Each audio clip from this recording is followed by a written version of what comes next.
अगर Seth Rollins सही में इंजर्ड है तो क्या उनका वर्ल्ड टाइटल का जगह अभी वैकेंट हो जाएंगे और क्या उसके लिए टूर्नामेंट सेट होगा और उसमें क्या सीएम पंक जीतेंगे? शायद के चांस बहुत बढ़ चुके हैं अगर उनकी इंजरी एकदम रियल है और फेक नहीं हुई थी उनकी रसलमेनिया के बाद समरस्लैम की सिनेरियो तक जो कहानी थी, अगर वही से नहीं रहती तो डेफिनेटली यहाँ पे चांस है कि शायद सेथ रॉलिंस की अभी वैकेंट होंगे वर्ल्ड टाइटल शॉट की जगह और शायद वहां पे जो फिलहाल टॉप स्पॉट पे आते हैं वो है Alan Knight and CM Punk. शायद से नंबर वन कंटेंडर का मैच होने वाला है जहां पे ये हो सकता है कि यहाँ पे CM Punk become world title एक और बार बहुत सालों के बाद वो कहानी बनाते।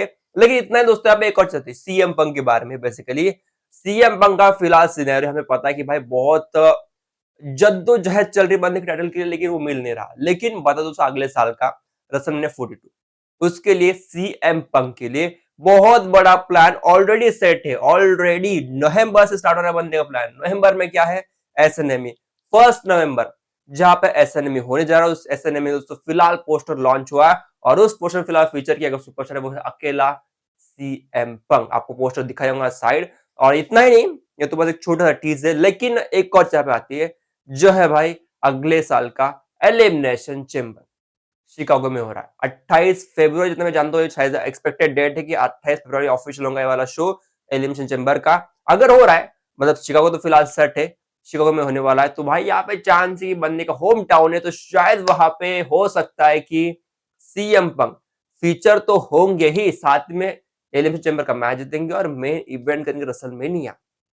ये चांस बनाता है। ठीक है, तो ये कुछ ऐसी चीजें डेफिनेटली अलग जाएंगे स्पेकुलेशन। लेकिन मैंने कहीं से सुने नहीं न्यूज। ओके, मैंने सीएम का कहा पे मैंने राइस का मैंने कुछ पढ़ा नहीं। लेकिन शायद ये जो आती ना पहले एसएनएम में बाद में एलिमिनेशन चेंबर की कहानी ये बनाती है सीएम पंक को फिलहाल स्पॉटलाइट मिलने की वजह है कि भाई ये बंदा शायद से अगले साल रेसलमेनिया 42 फिर से मेन इवेंट गिरेगा और शायद से उसी के बीच में टाइटल भी रहने वाला है। ये कुछ कहानी यहाँ से लग रही है और पता नहीं कैसे लेकिन शायद मैं एक सिनेरियो देख रहा हूँ Cody Rhodes versus CM Punk. अभी मैंने जस्ट देखा यार, मैंने कहीं पे पढ़ा नहीं लेकिन मैं सोच रहा हूँ कि एक सिनेरियो आएगा एक के ऊपर जहाँ पे इनका एक राइवलरी ऐसी रहेगी जो कि I guess Roman and Cody की कैसे थे ना वैसा तो नहीं कहूंगा लेकिन शायद उसको लेवल को थोड़ा बहुत तो मैच करने लायक कहानी बनाएंगे अगर हो रहा है तो। क्योंकि भाई यहाँ पे कहानी बहुत अलग रहने वाली है और यहाँ पे दोनों बेबी फेस है लेकिन दोनों का कैरेक्टर थोड़ा अलग है। एक बेबी फेस है लेकिन एक बेबी फेस वाइज एक हिल है, ट्विनर हम इसको कह सकते हैं जो कि फिलहाल सीएम पंक है। जो अलग कहानी देंगे और लोगों को दोनों पसंद है तो वो अलग फीचर भी होगा वो कुछ कहानी है।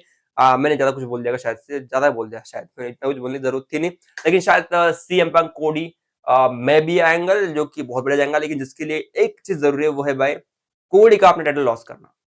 वही कहानी आती है वो। मैं कहूंगा हर एक स्ट्रीम में आने के लिए पिछले स्ट्रीम को कैसे तोड़ेगा उसको भी देखना पड़ता है ना, वो सारी चीजें आती है। वो डब्ल्यूडब्ल्यू का जो रहता है ना स्ट्रीम को ज्वाइन करना इधर से एंगल घुसाना तो वो एक बेहतर कहानी रहती है जो यहाँ पे एक फील देता है। जैसे फिलहाल हम देख रहे हैं कि रोमन रिंग्स अभी आ चुके हैं रॉस मैडो के ऊपर बंदा बहुत सारा था लेकिन रॉ के ऊपर आ चुका है तो वो कहानी भी रहती है ना भाई कि आपने कैसा एंगल जोड़ा है यहाँ पे सेट सीएम पंक का बंदा आ गया रॉ के ऊपर और रॉक पे ही है भाई रेसलमेनिया से रॉक पे ही बंदा तो वही कहानी आती है यहाँ पे वही कहूंगा। फिलहाल दोस्तों ये सीएम की बातें इतनी, चेंबर की बातें इतनी करूंगा फिलहाल कि बंदे अगला साल तो बहुत बढ़िया रहने वाला वही कहूंगा। अभी बात कर ले यहाँ पे सेथ रॉलिंस के बारे में बंदे की इंजरी के बारे में तो कहानी एकदम सिंपल है। बंदा इंजरी सबको पता है लेकिन एक और चीज है बंदे की इंजरी का सही है क्या झूठ है क्या है भाई इसकी कहानी। मेरे पे सवाल उठ रहा है जब मैंने कल न्यूज पढ़ी कि कुछ सोर्सेज बता रहे कि शायद उनको भरोसा नहीं सेथ की इंजरी के ऊपर। मैंने भी उसके बाद सोचा भाई क्यों यार शायद से पॉसिबली सही भी हो सकता है। ओके, पॉसिबली एंगल आता है लेकिन एक चीज दोस्तों कोस्ट टू कोस्ट हेडबट देना और वो भी शोल्डर के ऊपर बाद में गिरना तो वो इंजरी बताती है। शायद से वो इंजरी रियल हो सकती है लेकिन सीरियस नहीं हो सकती तो शायद वो कहानी आती है। ठीक है, तो डेफिनेटली एंगल है शायद से इंजर्ड है भी या नहीं है वो कहानी किसी को पता नहीं तो उसको फिलहाल एक क्वेश्चन मार्क की तरह रखना पड़ेगा। और शायद वो एक अगर वो एक स्टोरी लाइन का पार्ट है तो भाई बहुत बढ़िया जाने वाला, नहीं तो भाई ये अगर इंजरी है तो सही में कुछ समय तक डब्ल्यूडब्ल्यू थोड़ा सा भी स्टोरी लाइन के ऊपर थोड़ा बहुत और ध्यान देना पड़ने वाला है। अब दोस्तों आते हैं आगे बात करें यहाँ पे डेफ रेबल जो कि फिलहाल डब्ल्यूडब्ल्यू के एक मतलब आर्टिस्ट कह सकते हैं इसको, म्यूजिक दे रहे फिलहाल कुछ रेसलर्स को थीम म्यूजिक। तो इनका कॉन्ट्रैक्ट इस साल एक्सपायर हो रहा है। डब्ल्यूडब्ल्यू पे सोच रही कुछ नए कुछ एक्सटर्नल बाहर कुछ आर्टिस्ट को लाया जाए कंपनी में, उनको एक म्यूजिक थीम देने के लिए अपने नए रेसलर्स को, क्योंकि रिसेंटली हमने देखा कि रेसलर अपनी थीम पुराने थीम के ऊपर शिफ्ट हो रहे हैं, जैसे कि नाकम्बरो हुए थे और स्ट्रीट प्रॉफिट हुए थे। कुछ लोग चाहते हैं कि उनका पुराना थीम म्यूजिक वापस आ जाए, तो वही कहानी आप भी कहूंगा, शायद से वो हो सकता है possibly, ठीक है। चलो बात कर ले अभी एनएक्सटी। आज शो था एनएक्सटी का, जहाँ पे यार मैंने एक अलग चीज देखी, जो मैं आई डोंट नो कि मैं ज्यादा एनएक्सटी देखता क्यों नहीं हूँ, लेकिन चलो भाई देखने का मन वैसे होता नहीं। लेकिन मैं बात करूँ यहाँ पे बैटल रॉयल की, जो कि वुमेन्स एनएक्सटी चैंपियनशिप की कंटेंडरशिप के लिए, वहां पे तातुन पैक्सली फिलहाल ये नंबर 1 कंटेंडर बन चुकी है और ये बैटल रॉयल जीतती है। लेकिन जीतने के बाद जो हुआ ना, वो एक बेहतर सीन था।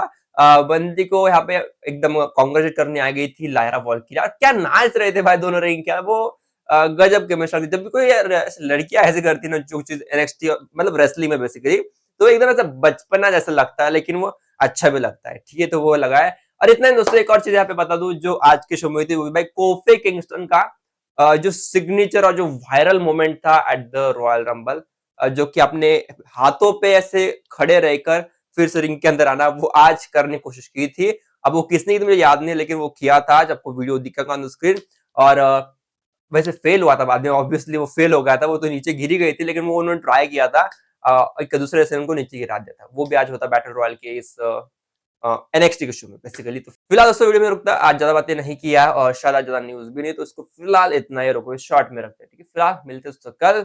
स्टे ट्यून, चैनल को लाइक सब्सक्राइब कर दो और हाई बटन दबा दो दोस्तों। मिलते हैं दोस्तों, बाय।